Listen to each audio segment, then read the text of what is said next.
রবকে খুশি করার ইচ্ছা কার কার আছে একবার হাত তুলেন। মাশাআল্লাহ, রবকে খুশি করা একদম সহজ। সুবহানাল্লাহ তো বলেন না। আমার আওয়াজ মনে হয় আপনারা শুনতে পাচ্ছেন না, শুনলে একটু বলেন না সুবহানাল্লাহ।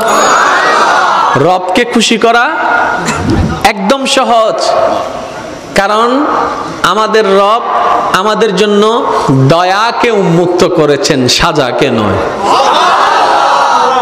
এবার আসেন হাদিস শরীফটা শুনলে আপনারা বুঝতে পারবেন। মনোযোগ মনোযোগ।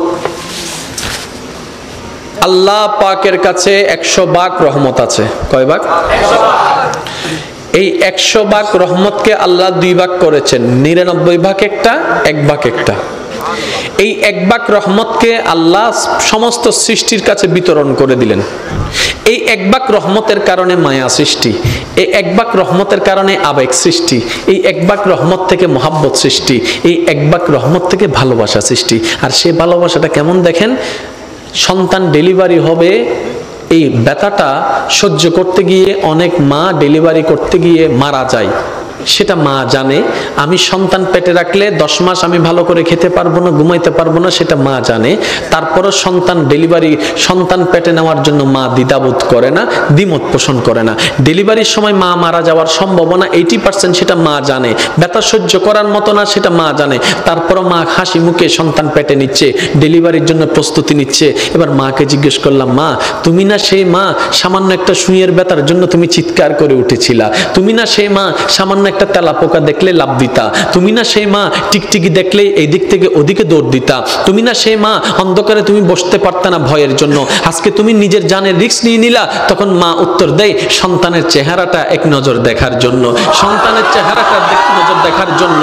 এবার ডাক্তার যখন এমন পরিস্থিতিতে চলে গেল, মা হয়তো মা বাঁচবে না হয় সন্তান বাঁচবে, এমন একটা ক্রিটিক্যাল পরিস্থিতির মধ্যে যখন চলে গেল, ডাক্তার এবার আসলো অভিভাবকদের কাছে, আপনারা বন সাইন দেন, আমরা অপারেশন থিয়েটারে ঢুকাবো। এখন আপনারাই সিদ্ধান্ত নেন, কাকে বাঁচাবো? মাকে বাঁচাবো নাকি সন্তানকে বাঁচাবো? একে জিজ্ঞেস করে, এ বলে যে মাকে বাঁচাও, ও বলে যে মাকে বাঁচাও, ও বলে যে মাকে বাঁচাও, ও বলে যে মাকে বাঁচাও। কারণ সবার মাথার চিন্তা, মা যদি বেঁচে থাকে সন্তান আবার আসবে, মা যদি বেঁচে থাকে সন্তান আবার আসবে। সবার একটি কথা, মাকে বাঁচাও, মাকে বাঁচাও, মাকে বাঁচাও। এবার ডাক্তার কৌতূহল বশত মাকে একবার জিজ্ঞেস করলো, সবাই বলছে মাকে বাঁচাতে, একটু আপনি বলেন না আমরা এই দুইজনের ভিতর কাকে বাঁচাবো? আপনাকে বাঁচাবো নাকি সন্তানকে বাঁচাবো? তখন মা, একমাত্র মা, সে উত্তর দেয়, একমাত্র মা তখন চিৎকার করে বলে, ডাক্তার আমার সন্তানকে বাঁচান, আমার সন্তানকে বাঁচান, আমার সন্তানকে বাঁচান। ডাক্তার অবাক হয়ে তাকায় রইল। সবাই বলছে আপনার কথা, আপনি বেঁচে থাকলে তো সন্তান আরেকটা আসবে, আপনি কেন সন্তানের কথা বলছেন? এবার মা 2 চোখের পানি ছেড়ে দিয়ে বলে, আমি তো দেখেছি সূর্য কেমন, আমার সন্তান তো এখনো দেখেনি। আমি তো চাঁদকে দেখেছি, আমার মা সন্তান তো চাঁদকে দেখেনি। আমি তো খাবার খেয়েছি, আমার সন্তান তো এখনো খাবার খায়নি। আমি তো দুনিয়া দেখেছি, তারা তো এখনো দুনিয়া দেখেনি। আমি তো এগুলা দেখেছি, তারা তো সেগুলা দেখেনি। আমি তো এগুলা দেখেছি, তারা তো ওগুলা দেখেনি। আমি তো এগুলা খেয়েছি, তারা ওগুলা খায় নাই। আমি দুনিয়া দেখেছি, আমার সন্তান এখনো দুনিয়া দেখেনি। ডাক্তার আমার আর দুনিয়া দেখার দরকার নাই, আমার সন্তানকে দুনিয়া দেখার ব্যবস্থা করে দেন, আমার সন্তানকে দুনিয়া দেখার ব্যবস্থা করে দেন। একজন মা সন্তানের প্রতি এই মায়া, ওই 1% ভালোবাসার অংশ, 1% ভালোবাসার অংশ। আপনার আমার নবী রাহমাতুল লিল আলামিন যখন এই হাদিস বর্ণনা দিলেন, 1 ভাগ রহমত রেখে আল্লাহ পাক 1 ভাগ রহমত পৃথিবীর মধ্যে রহমত ছড়াই দিয়েছেন, 99 ভাগ রেখে দিয়েছেন। সাহাবায়ে কেরাম আদবের সহিত আরজি করলেন, ইয়া রাসূলুল্লাহ, ইয়া রাসূলুল্লাহ, ওই 1 ভাগ রহমতের যদি এত ভালোবাসা, এত মায়া, এত টান, এত আবেগ, এত মহব্বত যদি হয়, এই 99 ভাগ আল্লাহ কেন রেখে দিয়েছেন? তখন রহমাতুল লিল আলামিন বলেছেন, রহমাতুল লিল আলামিন বলেছেন, ওরা আমার সাহাবারা শুনো, এই বাকি 99 ভাগ রহমতকে আল্লাহ হাসরের জন্য রেখে দিয়েছেন, হাসরের জন্য রেখে দিয়েছেন, হাসরের জন্য রেখে দিয়েছেন। সাহাবায়ে কেরাম বলে, ইয়া রাসূলুল্লাহ, এই 99 রহমত কেন রেখে দিয়েছেন? তখন নবী বলে, এই হাসরের মধ্যে যখন সবাই উপস্থিত হবে, পাপীরা যখন কান্নাকাটি করবে, তখন আল্লাহ 99 ভাগ রহমতকে উন্মুক্ত করে দিবেন শুধু বান্দাদেরকে জাহান্নামী থেকে জান্নাতি করে দেওয়ার জন্য। সুবহান আল্লাহু আকবার।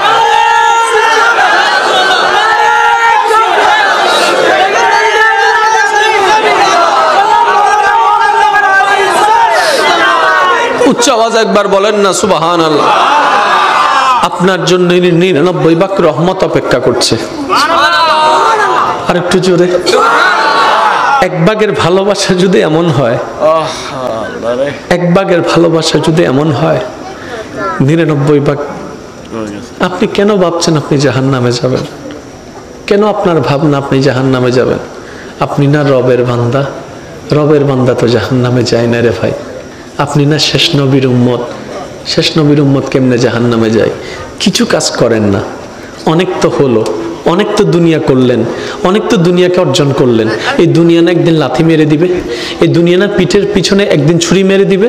করলাম তো অনেক দিন, কি লাভ হলো? অতীতে যারা করেছে কি লাভ হয়েছে?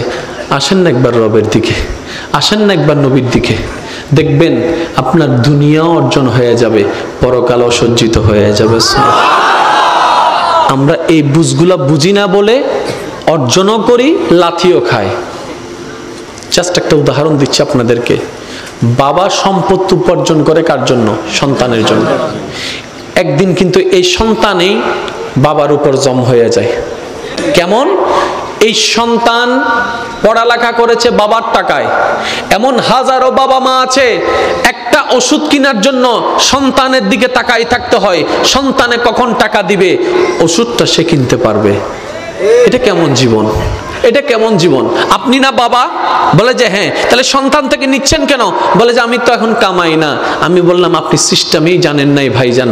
আপনি অতটুক কামান, অতটুক ব্যবস্থা করেন, আপনি সন্তানকে দেন, কিন্তু আপনি মরণ পর্যন্ত যেন কারো থেকে টাকা চাইতে না হয়, কারো টাকায় ওষুধ কিনতে না হয়, ওই রকম এবিলিটি নিজের মধ্যে তৈরি করে ফেলুন।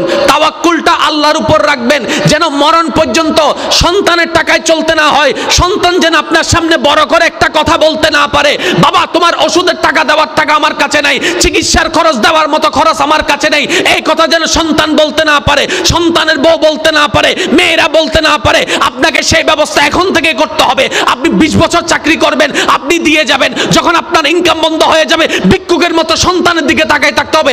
এমন জীবনের চাইতে তো মরণ অনেক ভালো হয়ে যাবে, মরণ অনেক ভালো হয়ে যাবে। আল্লাহ পাক বলে বান্দারে তুই যদি আমাকে সন্তুষ্টি করে চলতি, বুড়া অবস্থায় ব্যবস্থা আমি করে দিতাম। বলেন সুবহানাল্লাহ। আফসোস হাজার দেখছি আমি, হাজার। এবার আসেন বাস্তব কথা বলি। টাকা যার, পাওয়ার তার। কথা বলছেন না কেন? টাকা যার। আজকে যারা টাকা কামাচ্ছেন, ইয়ং আছেন, ছেলে আছেন, সময় আপনাদের জন্য আসতেছে এটা, কারণ বাপ হবেন তো কিছুদিন পর। হাসেন আর যাই করেন, বাপ হচ্ছেন তো। এবার আসেন, যারা টাকা কামাচ্ছেন আপনাদের কাছে অনুরোধ, যারা সন্তানের বাবা মা আছেন আপনাদের কাছে অনুরোধ, আপনি মরে গেলে সম্পদ এমনিতেই হয়ে যাবে সন্তানদের, কিন্তু কখনো বেঁচে থাকতে সন্তানদের নামে জায়গা ভাগ করে দিবেন না। কারণ বেশিরভাগ গন্ডগোল লাগে ভাগ করে দেওয়ার পরে। তখন আর কেউ মা চিনে না, বাপ চিনে না। অন্তত এই মানুষগুলা সম্পদ পাওয়ার লোভে হলো মার সেবাটা করবে, বাবার সেবাটা করবে, বউটাও একটু মান্য করবে, ছেলেটাও একটু মান্য করবে, কারণ না হয় সম্পদের ভাগ চলে যাবে। কিন্তু আপনি কি করবেন? গোপনে গোপনে সন্তানের নামে সে জমিন, সে দলিল আপনি বরাদ্দ করে দিবেন। আমার বড় ছেলে, মেজে ছেলে, ছোট ছেলে, মেয়ে সবার নামে আপনি বরাদ্দ করে দিবেন। ইসলামী শরীয়তের নিয়মে আপনি বরাদ্দ করে দিবেন, কেউ জানবে না।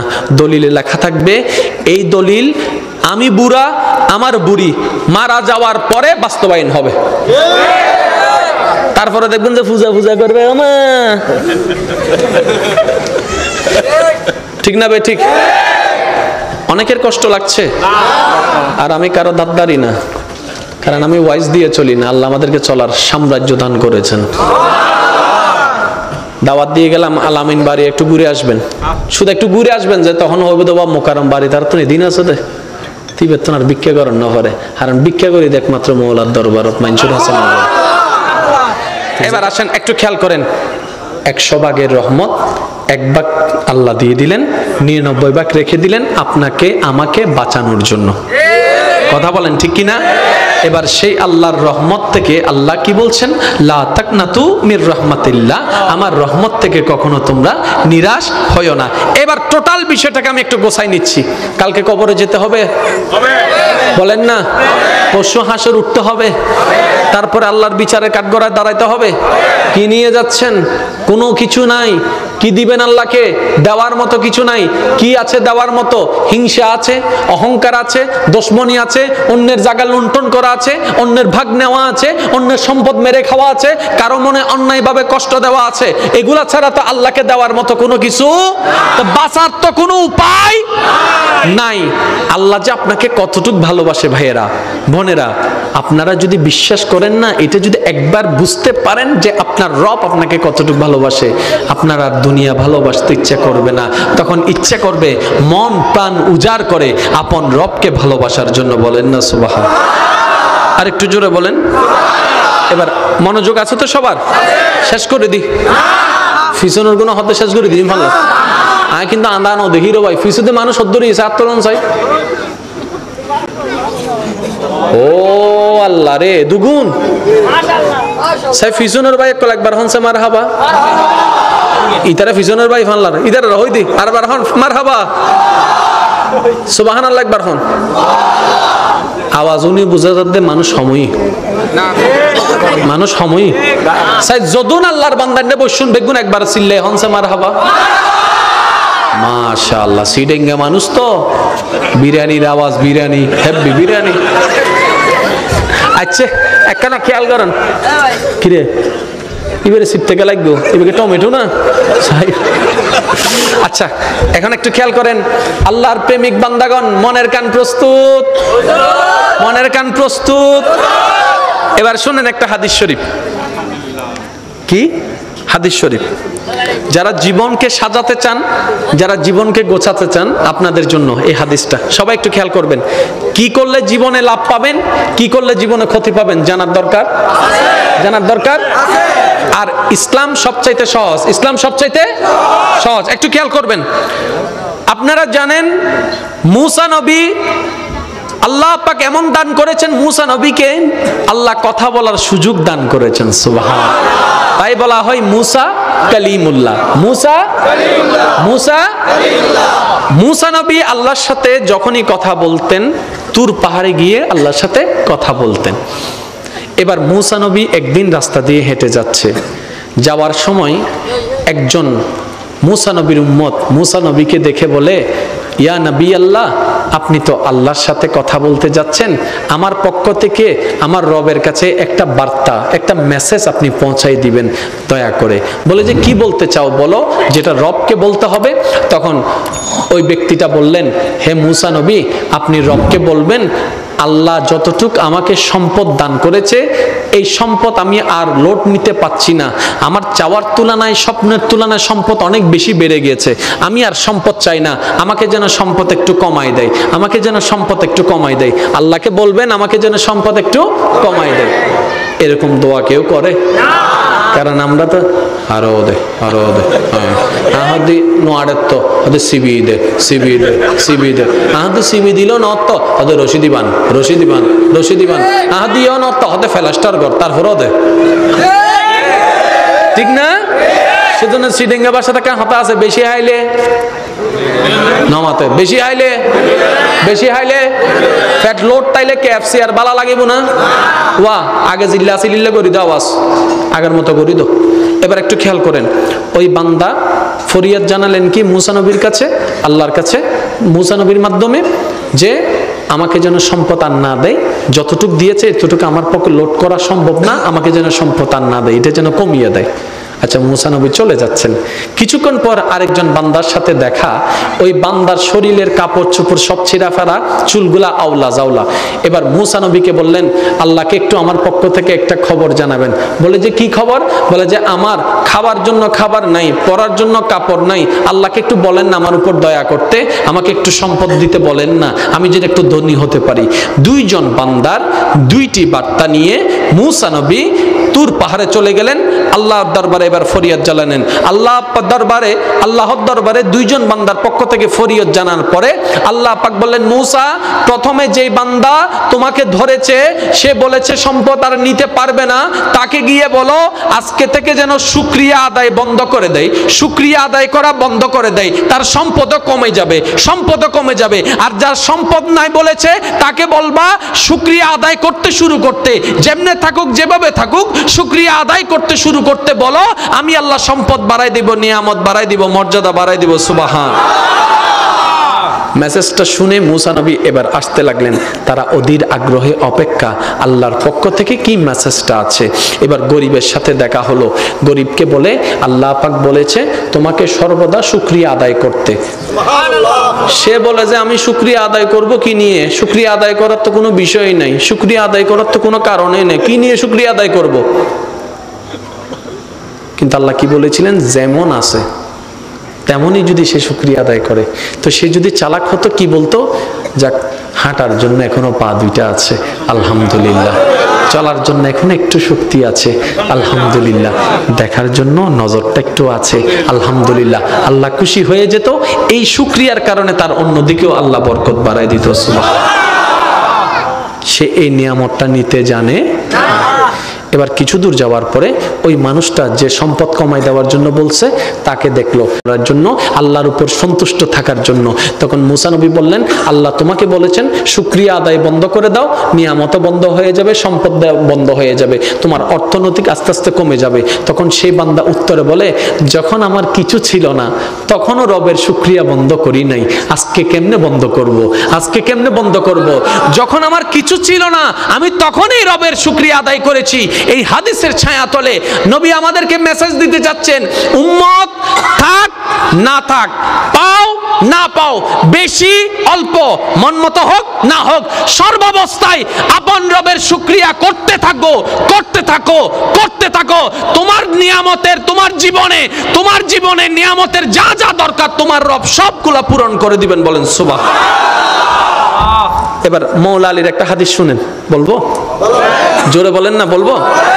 দেখেন ইসলাম কত সহজ, পরকাল কত সহজ। হযরত আলী রাদিয়াল্লাহু তাআলা আনহু বলে, আল্লাহর থেকে অল্প পেয়ে তুমি খুশি হয়ে যাও, আল্লাহ হাসরে তোমার অল্প আমলে খুশি হয়ে যাও।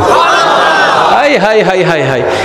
যে বান্দা আল্লাহর থেকে পাওয়া অল্প নিয়ামতে খুশি হয়ে যায়, যাক আলহামদুলিল্লাহ অনেক বেশি পাইছি, আল্লাহ তার হাসরের ময়দানে যাওয়ার পরে অল্প আমল দেখলেও খুশি হয়ে যাবে। এবার সত্যি করে বলেন, আমরা কি খুশি হতে পারি? সত্যি করে বলেন, আমরা খুশি হতে পারি? পারি না বলেই আজকে আমাদের জীবনে এত দুঃখ, এত কষ্ট। আজকের বুঝি না বুঝি, পক্ষে বিপক্ষে, শত্রু হোক বন্ধু হোক, দিন হোক রাত হোক, ব্যথা লাগুক সুস্থ লাগুক, যেমন তেমন, শুধু জবানে একটা জিনিস থাকবে, আলহামদুলিল্লাহ আলহামদুলিল্লাহ আলহামদুলিল্লাহ আলহামদুলিল্লাহ আলহামদুলিল্লাহ, পাইলেও আলহামদুলিল্লাহ, না পাইলেও আলহামদুলিল্লাহ। কিচ্ছু দরকার নাই। আপনি যে ডিপ্রেশনের ওষুধ খুঁজছেন, আপনি যে মন খারাপের ওষুধ খুঁজছেন, কই ফার্মেসিতে পাবেন না, কিন্তু রবের কাছে চলে যান, ওইখানে পাবেন। রব বলবে তোর মন খারাপ হয়েছে, তোর ডিপ্রেশন হচ্ছে, কোথায়? তোর অশান্তি মনে, আর সেই মনের খাবার হচ্ছে, রিজিক হচ্ছে আলা বিযিক্রিল্লাহ তাতমাইন্নুল কুলুব। ওই অন্তরকে রবের নাম শুনাই দে, মন এমনি শান্ত হয়ে যাবে। এখানে অনেক আমার যুবক যুবতী বোনেরা আছেন, ভাইয়েরা আছেন, আপনারা একটু খেয়াল করবেন, অনেক সময় মন খারাপ হয়ে যায় না? বলেন না, অনেক সময় মন খারাপ হয় না? মন খারাপ হলে জানে কি শুনেন? অনেক সময় মন খারাপ হলে আমরা গান শুনে মন ভালো করার চেষ্টা করি। এটা কি চালাকি না বোকামি? আপনি নিজে একটু বিবেচনা করে দেখবেন। কারণ গান আপনাকে আমাকে সর্বদা অতীতের দিকে নিয়ে যায়, আর আমাদের অতীতে সুখ বেশি না দুঃখ বেশি?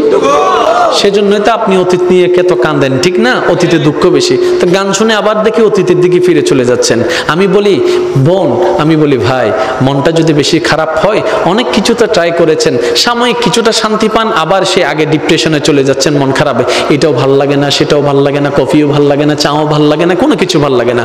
আমি বলি ভাই একটা কাজ করেন, আমি বলি বোন একটা কাজ করেন, সব কিছু বাদ দিয়ে জায়নামাজটা একটু বিছাই নেন, বিছাই নিয়ে চোখটা বন্ধ করেন, বন্ধ করে দাঁড়ায় থেকে ডাইরেক্ট সিজদায় চলে যান। কিচ্ছু পড়ার দরকার নাই, অজু বানানোর দরকার নাই, শুধু এতটুক মাথাটা ঝুকান আর মনে মনে বলেন আমি আমার রবের দরবারে ঝুঁকে গেলাম, আমি আমার রবের দরবারে ঝুঁকে গেলাম, আমার মাথাটা রবের দরবারে ঝুঁকাই দিলাম। কিচ্ছু পড়ার দরকার নেই ভাই, কিচ্ছু পড়ার দরকার নেই বোন, আপনি শুধু চোখটা বন্ধ করে সিজদার মধ্যে পড়ে থাকুন। আপনার রব তাকায় আছে, আপনার এই ব্যস্ত মন, আপনার এই অশান্তি মন, আপনার এই ব্যথাতি মন, আপনার এই ব্যথিত মন, আপনার রব তাকায় আছে। আপনার রব দেখছে বান্দার মন খারাপ, কিন্তু কারো দিকে যায় নাই, রবের কাছে গিয়েছে, রবের কাছে গিয়েছে।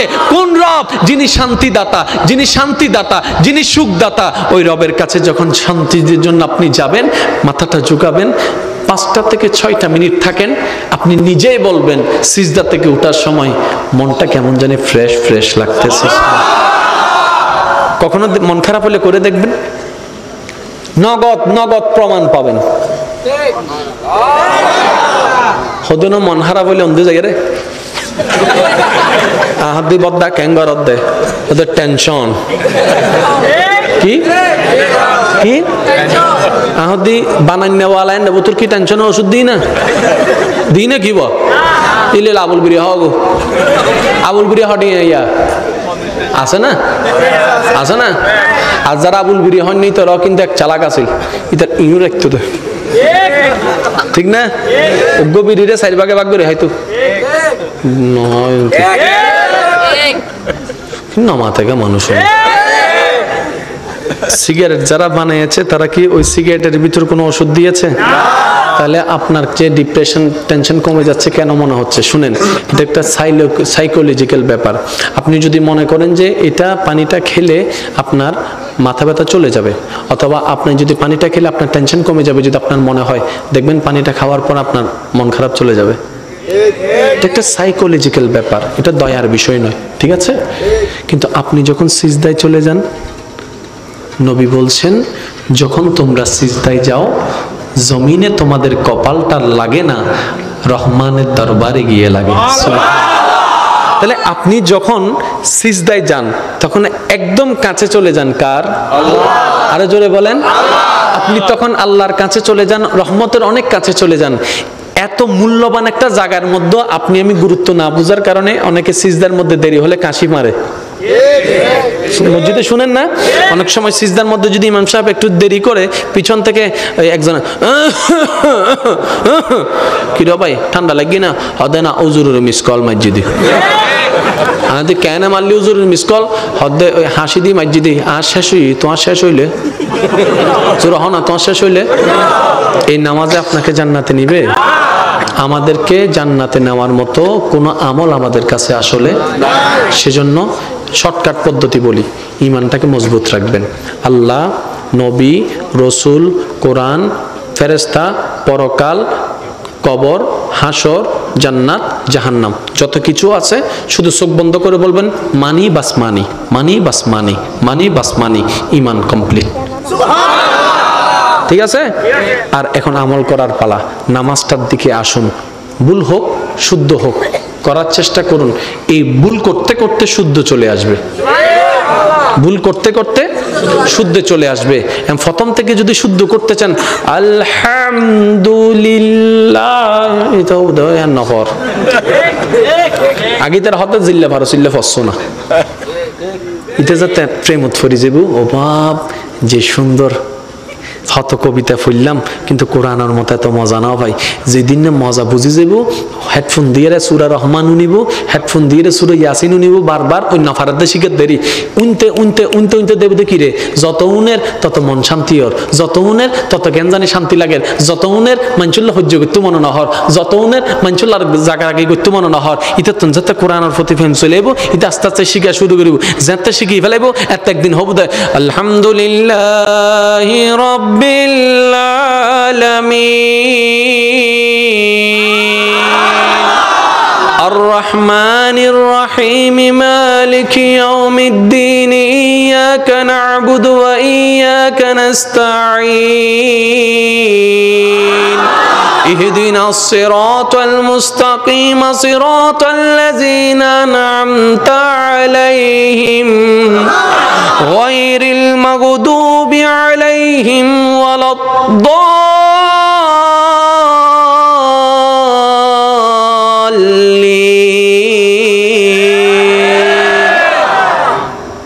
একদিনে তো নবু নমাতে আমি মসজিদ কলর হইম দাও ভাই সবসময় আজান অনুদ্দুন মাঝে মধ্যে গুরু গুরু ফোয়া তাইলে অনুর একখানা সুযোগ দিই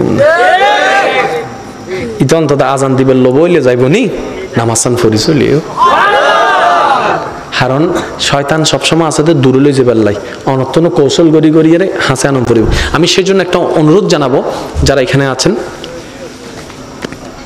শয়তানের কাজ বান্দাকে রহমান থেকে দূরে নেওয়া বান্দার কাজ হতে হবে রহমানের কাছে যাওয়া কথা বলেন ঠিক কিনা সেজন্য আমি আমার যুবক যুবতী ভাই বোনদের কাছে একটা অনুরোধ জানাই শয়তানের ফাঁদ কি কি একটা লিস্টি করেন কি কিভাবে শয়তান আপনাকে ফাঁদে ফেলে কি কি কর্ম দিয়ে যেমন হিংসা অহংকার এগুলা দিয়ে একটা লিস্টি করেন ওই লিস্টিগুলাকে রেড চিহ্ন দিয়ে ক্যান্সেল করে দেন এগুলার সাথে আমার কোনো সম্পর্ক দেখবেন আস্তে আস্তে আপনি রহমানের দরবারের কাছে চলে যাচ্ছেন আপনার অন্তর আলোকিত হয়ে যাচ্ছে সুবহানাল্লাহ নামাজ পড়ার দরকার জোরে বলেন না নামাজ পড়ার দরকার মা বাবার খেদমত করার দরকার বউ ফিটানোর দরকার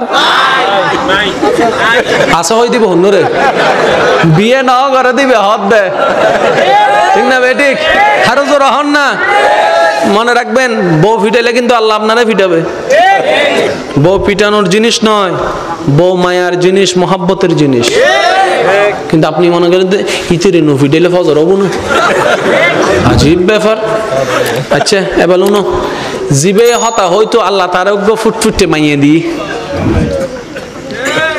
যে বলে বউ না মানলে হয় না আল্লাহ তাকে একটা ফুটফুট একটা কন্যা সন্তান দিয়েছে দিনে দিনে আস্তে আস্তে বড় হচ্ছে স্কুল থেকে কলেজে কলেজ থেকে আস্তে আস্তে বিয়ের প্রস্তাব আসা শুরু করলো এবার সেই কলিজার টুকরা মেয়েকে বুকের মধ্যে পাথর চেপে বাবা এখন বিয়ে দিবে এবার বিয়ের স্টেজ সব হয়ে গেল বিদায় বেলায় এসে বাবা যখন ওই হাত তুলে দেয় না মেয়ের হাত তুলে দেয় না অভিভাবক হিসেবে স্বামীর হাতে যখন তুলে দিচ্ছে তখন বলছে এটা কিন্তু আমার ফুল খবরদার আমার ফুলের গায়ে যেন একটা টুকাও না লাগে আমার ফুলের গায়ে যেন একটা টুকাও না লাগে মেয়ের মা কথাটা শুনছে শোনার পর আয়সা বলে যে ও তোমার মেয়ে আমার বাপের মেয়ে আমি কিচ্ছু না কথা বলে না কেন আর একটু জোরে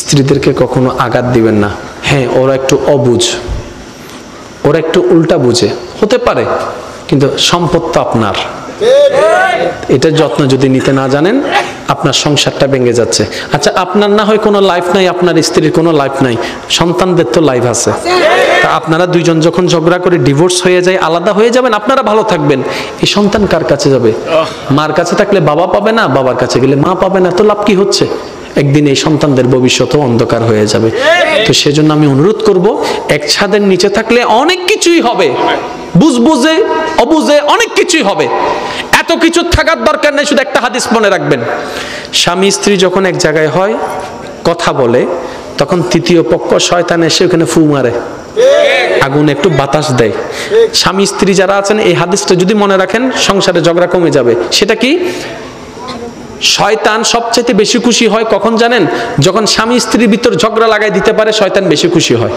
তাহলে আপনি যখন হাদিস এটা আজকে থেকে জানছেন যখন দেখবেন স্বামী বেশি রেগে গেছে আপনি চুপ করে থাকবেন রাগ আসলেও রাগ দেখাবেন না তখন বলবেন যে শয়তানের রাগ তুলছে কিন্তু আমি দেখাবো না স্বামীও এই কথা মনে রাখবেন যখন বেশি রাগ আসবে বউকে বকা দেওয়ার ইচ্ছা করবে আপনি দিবেন না কারণ রাগটা আপনার নয় শয়তানে আনাচ্ছে তো শয়তানের জিনিস আপনি নিবেন কেন 2টা মিনিট চুপ থাকেন দেখবেন রাগ এমনিতেই চলে যাবে সংসার শান্তির হয়ে যাবে আর একটু জোরে বলেন না সুবহানাল্লাহ এবার আপনারা বাস্তব প্রমাণ দেখলে বুঝবেন আদালতের ডিভোর্স আছে না হম না বেশি শুধু বেশি না বহুত বেশি ঠিক না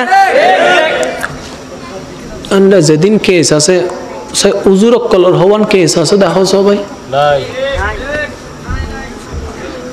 নাই নহর ডাক্তারর উকিলর উবের কোটিপতির তো আরো বেশি আছে হদ না হদে আই মাইয়ে দিন তো কোটিপতিরা হাতে দ বেশি করে দ কোটিপতিরা হাতে কে আইলে হইলে হাতে যায় কোটিপতিতে ড্যাম কেয়ার এটা তোর মাইয়ের বিয়ে করিব 5 দিন বাদে আর গই বিয়ে করিব এদিনে যদি তুই কিছু হইতো যাও হবে তোর মাইয়া তুইলে যাও এত গ্যাং গরিবে এত লাই নবী হই দে টিয়া চাই নদ্দু চরিত্র চাই দ আর তুই নু বুঝি আর বুঝি দি হন্ডাতন বেশি বেশি আইবো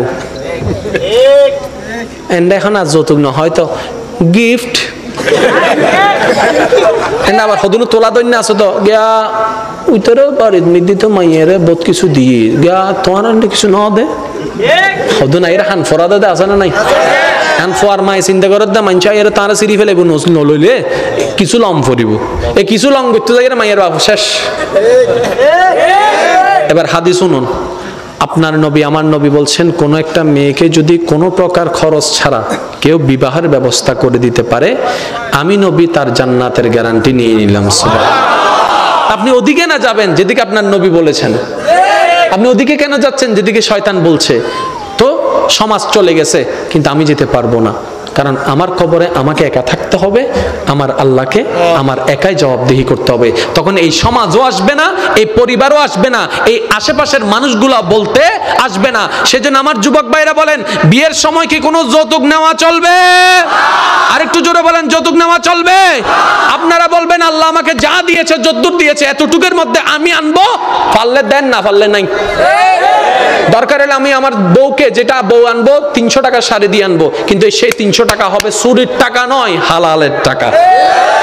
আপনার বউকে বলবেন, বউ এটা আমি 300 টাকা দিয়ে কিনেছি, বউ অবাক হয়ে যাবে, সবার শাড়ি 5000 টাকা, তোমার শাড়ি 300 টাকা, এটা আমাকে কেমন গিফট করলা? তখন আপনি বলবেন 5000 টাকা দিয়ে আমি চাইলে পারতাম, কিন্তু সেটা হতো অন্যায়ের টাকা, চুরির টাকা, লোভের টাকা, বাটপাড়ির টাকা। আমি এই 300 টাকা শাড়ি এনেছি, জানি এটার কোনো দাম নাই, কিন্তু এই শাড়ির প্রতিটা পশমে পশমে তোমার স্বামীর ঘাম জড়িত আছে। একবার বলে দেখেন, আপনার বউ বলবে 3 কোটি টাকার শাড়ির তুলনায় এই 300 টাকার শাড়িটাই আমার কাছে দামি। বলে দেখবেন একবার। আপনারা তো অনেক সময় বলেন মাইয়া ফকলে শুধু হতে দেয় দেয়, না না, ইতারা হতে সবচাইতে বেশি কি চাই হত্যারা না মায়া আছে আদে ইতারা টিয়া জোর হন না টিয়া। এখন দেখেন কোর্টের মধ্যে দেখেন অনেক প্রফেশনের ডিভোর্স পাবেন, হুজুরদের কোনো ডিভোর্স কেন? তারা ওই মাসালাগুলা জানে, কখন শয়তানে ফু মারে সেটা, সেজন্য স্বামী স্ত্রীর মধ্যে ঝগড়া হলো তারা চুপ হয়ে যায়। বলেন না সুবহানাল্লাহ? তা আজকে থেকে ইনশাআল্লাহ যারা বিবাহিত আছেন এই হাদিস মনে থাকবে তো? ঝগড়া কে লাগাই দেয়? জোরে বলেন, ঝগড়া কে লাগাই দেয়? স্বামীর কোনো দোষ, স্ত্রীর কোনো দোষ। আল্লাহ আমাদের সবাইকে বুঝার তৌফিক দান করুক। আগামী বছর মাহফিলটা হোক, আপনারা চান কিনা? জোরে বলেন, চান কিনা? আমার কথা কি কেউ কষ্ট পেয়েছেন? আমি কি কারো পক্ষে বলেছি? আমি কারো বিপক্ষে বলেছি? আল্লাহ আমাদের সবাইকে বুঝার তৌফিক দান করুক। আগামী বছর এই মাহফিল যখন আয়োজন হবে আপনারা সবাই সহযোগিতা করবেন, 5 ওয়াক্ত নামাজ ছাড়বেন না, কারণ এই নামাজ আপনার জীবন একটা শৃঙ্খলা নিয়ে আসবে। বলেন সুবহানাল্লাহ। এই কথাটা একটু খেয়াল করবেন। নামাজ শুধু ইবাদত বাড়ায় না, নামাজ শুধু সওয়াব বাড়ায় না, নামাজ শুধু আপনাকে জান্নাত দিবে না, এই নামাজ আপনার জীবনের মধ্যে অগোছালো জীবনটাকে গোছাই দিবে, আপনার অশান্তির জীবনকে শান্তিময় করে দিবে। বলেন সুবহানাল্লাহ। আল্লাহ আমাদের সবাইকে কবুল করুক, আমিন।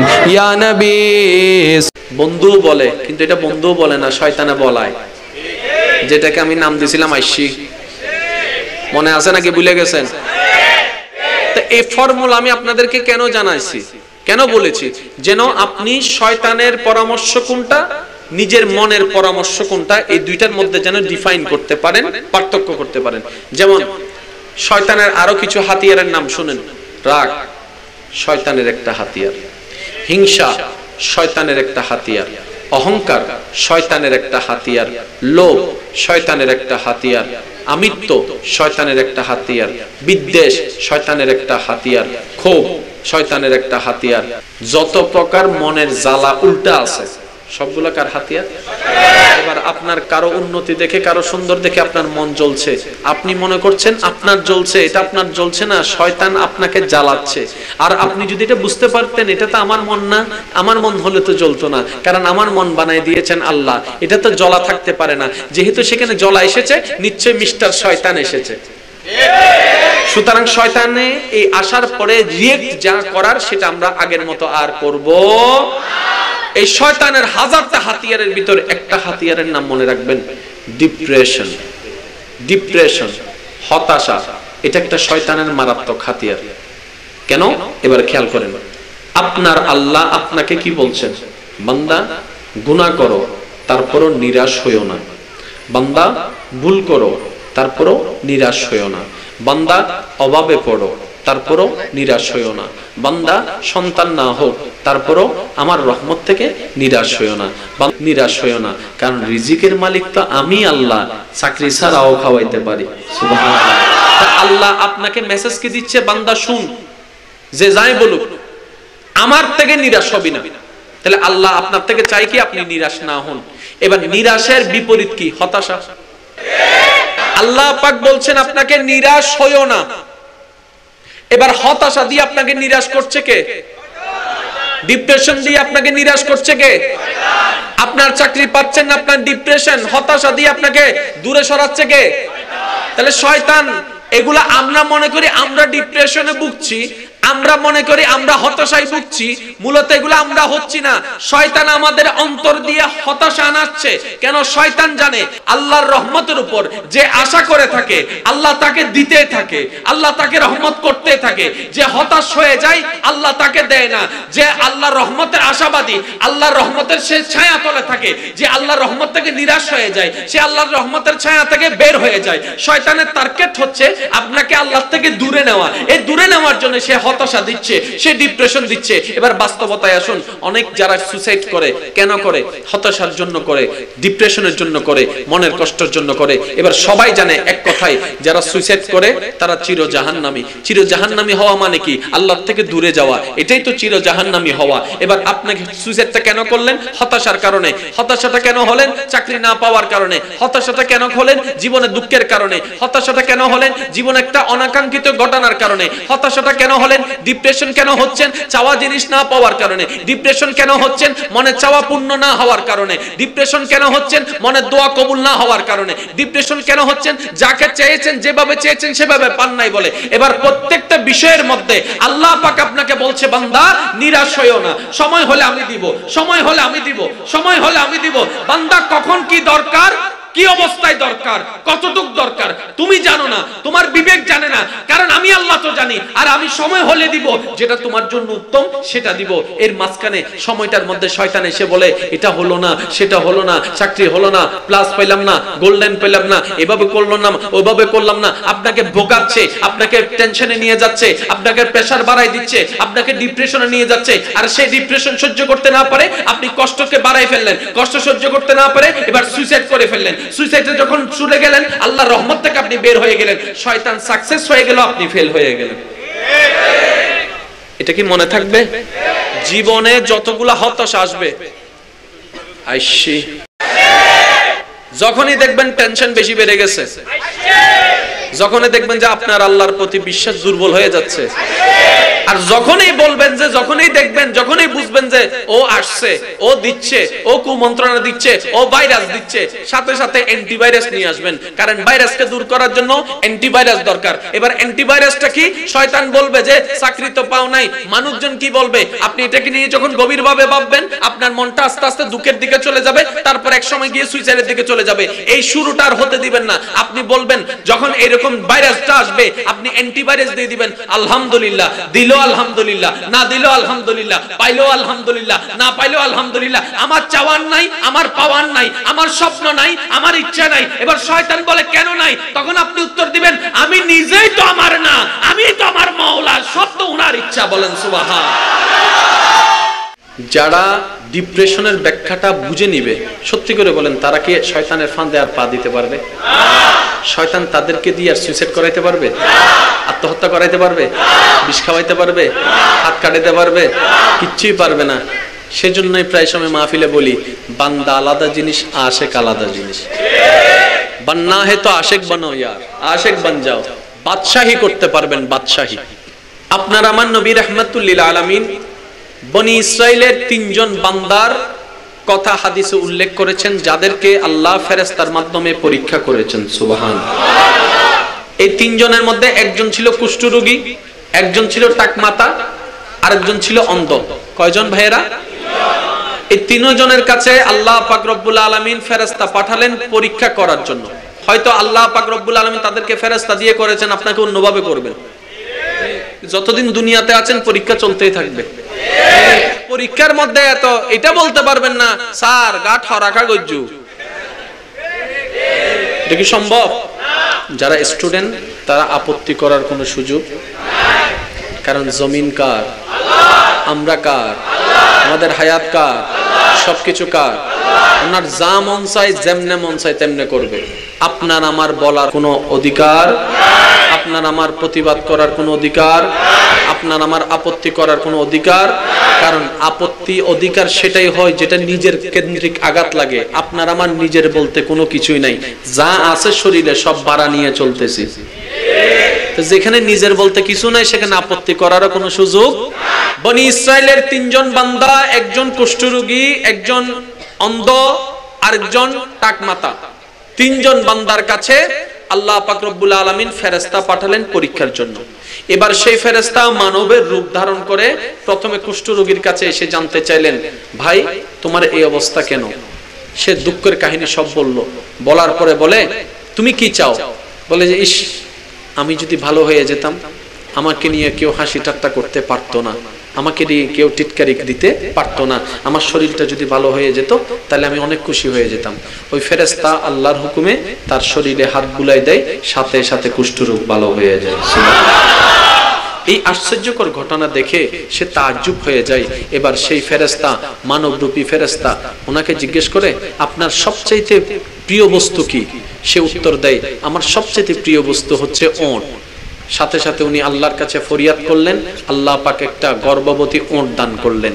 এই ওটটা ওনাকে দান করে বললেন, এটার থেকে বাচ্চা হবে, সে বাচ্চা থেকে বাচ্চা হবে, আপনি এইভাবে আপনার বিজনেস শুরু করুন, অসহায় জীবন থেকে আস্তে আস্তে সচ্ছল জীবনে ফিরে আসুন। সুবহানাল্লাহ।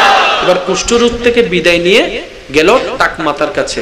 এবার ওনাকে গিয়ে বললেন, উনিও চাইলেন, উনি হাত বুলাই দিলেন। হাত বুলাই দেওয়ার সাথে সাথে মাথার মধ্যে সুন্দর উঠলো। এবার ওনাকে জিজ্ঞেস করলেন, আপনার প্রিয় বস্তু কি?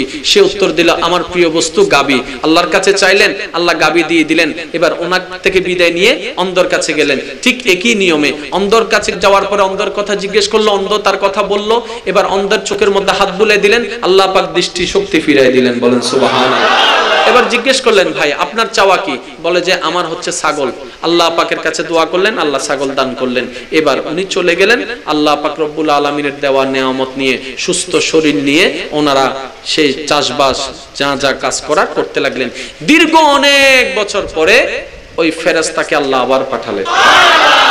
এবার প্রথমে কুষ্ঠরোগীর কাছে এসে বললেন, গরিব সেজে, অভাবী সেজে, ভিক্ষুক সেজে বললেন, ভাই আমি খুব গরিব একজন মানুষ, ক্ষুধার্ত একজন মানুষ, আমার বাড়ি অনেক দূরে, একটু আমাকে সাহায্য করুন না, যেন আমি আমার বাসায় ফিরে যেতে পারি। সে বলে যে এখানে কোনো সাহায্য চলে না। তখন সেই ব্যক্তি বলে, আপনি না এক সময় কুষ্ঠরোগী ছিলেন, আল্লাহ আপনাকে সুস্থতা দান করেছে। এক সময় আপনি না গরিব ছিলেন, আল্লাহ আপনাকে ওটের পাল দান করেছে। তখন সাথে সাথে সে কথা শুনে নাশুকরিয়া করে বলে, না না, এগুলা কোনো আল্লাহ আমাকে দেয় নাই, এগুলো আমার পূর্বপুরুষের সম্পদ, যেগুলো আমি পেয়েছি। এই কথা শোনার সাথে সাথে ওইখান থেকে উনি চলে গেলেন। এবার গেলেন টাকমাতার কাছে, ওনার কাছেও বললেন, উনিও দিলেন না, বরং উল্টা নিজের দাবি করে কথা শেষ করে ফেললো। এবার ওইখান থেকে উনি চলে গেলেন, অন্ধের কাছে গেলেন। যাওয়ার পরে বললেন, দুঃখের কথা বললেন। দুঃখের কথা বলার পরে ওই অন্ধ ব্যক্তিটি বলে, আপনার যেটা মন চাই সেটা নিয়ে যান, কারণ আপনি আল্লাহর নাম দিয়ে চেয়েছেন। সুবহানাল্লাহ। বলে যে ভাই আপনি দিচ্ছেন কেন? বলে যে আমি এক সময় অন্ধ ছিলাম, আমার আল্লাহ একজনের উসিলায় আমার চোখের জ্যোতি ফিরে দিয়েছে। আমি এক সময় গরিব ছিলাম, আল্লাহ পাক আমাকে একজনের উসিলার মাধ্যমে ছাগলের পাল করে দিয়েছে। এখানে আমার বলতে কিছু নাই, সবগুলা আপনি যার নামে চেয়েছেন ওনারই সম্পদ, ওনারই সম্পদ, ওনারই সম্পদ, ওনার নামে আপনি চেয়েছেন, যেটা মন চাই সেটা নিয়ে যান। ফেরেশতা খুশি হয়ে গেল। ফেরেশতা বলে, আমার কোনো কিছুর দরকার নাই, আমি সেই ব্যক্তি যেটা আল্লাহর হুকুমে এসেছিলাম, আমি সেই ব্যক্তি, আজকে আপনাদের পরীক্ষা করতে এসেছি। এবার বাস্তবতায় আসলো কি, ওই কুষ্ঠরোগী এবং সে টাকমাতাওয়ালা ব্যক্তি আবার আগের অবস্থায় ফিরে চলে গেল। আর এই অন্ধ ব্যক্তিটা আরো সুন্দর একটা জীবন ব্যবস্থা পেয়ে গেল। রব্বে করিম রাসূলে মকবুল সাল্লাল্লাহু আলাইহি ওয়াসাল্লামের হাদিসের বর্ণনার মাধ্যমে আমাদেরকে জানাই দিচ্ছেন, বান্দারে, উম্মতরে, যখন যেভাবে থাকো আল্লাহর শরণ ভুলিও না, নাশুকর হইও না।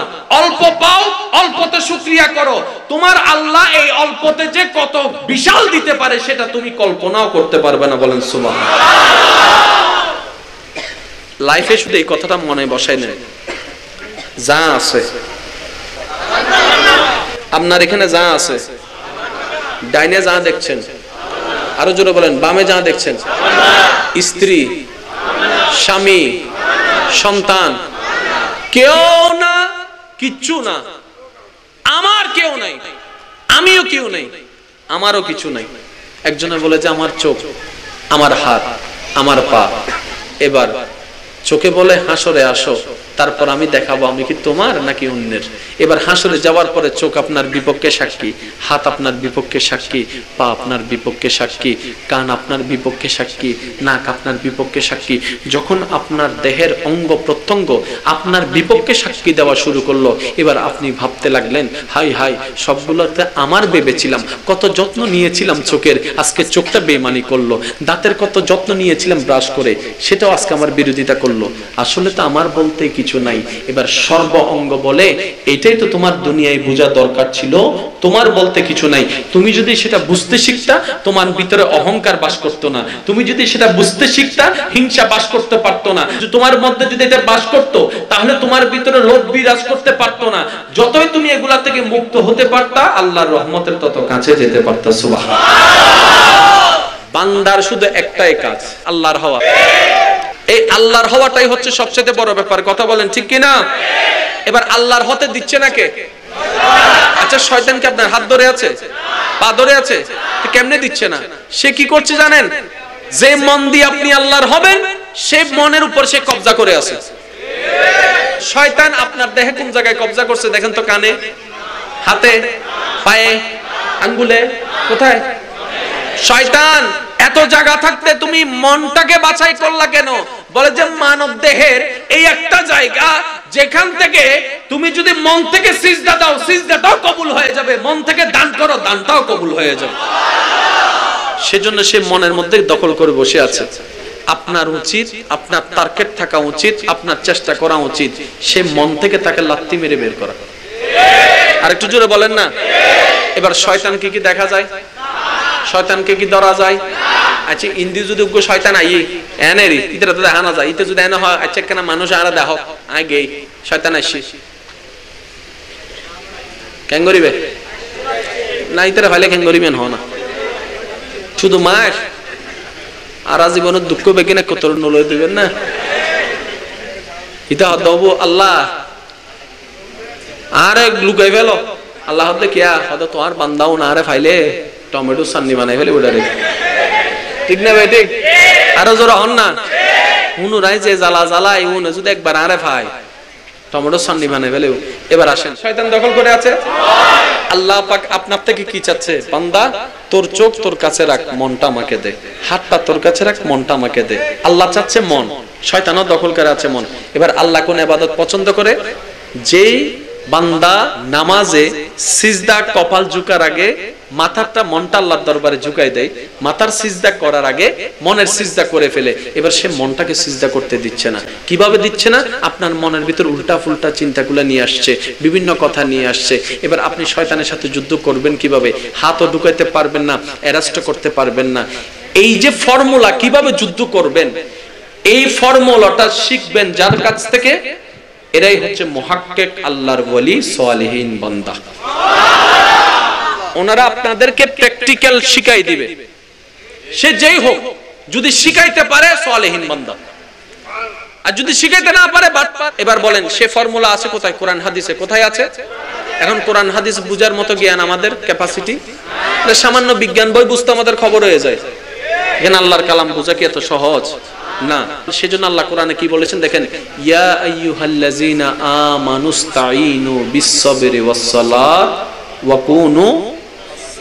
কুনু মা'আস সাদিকিন। হে আমার বান্দা, হে ঈমানদারগণ, তোমরা মুমিন বান্দার সাথী হয়ে যাও। ইয়া আইয়ুহাল্লাযীনা আমানুত্তাকুল্লাহ ওয়া কুনু মা'আস সাদিকিন। আল্লাহকে ভয় করো, আমার ওলিদের সাথী হয়ে যাও। আর একটু জোরে বলেন না। এই জিনিসটাকে আমি একটু ক্লারিফাই করি। একজন বান্দা সে নামাজ আদায় করে, নামাজ পড়া একটা জিনিস ভাই, নামাজ ধরে রাখা আরেক জিনিস। আমি বুঝাতে পারছি কিনা আমি জানি না, তারপর আমি ট্রাই করছি।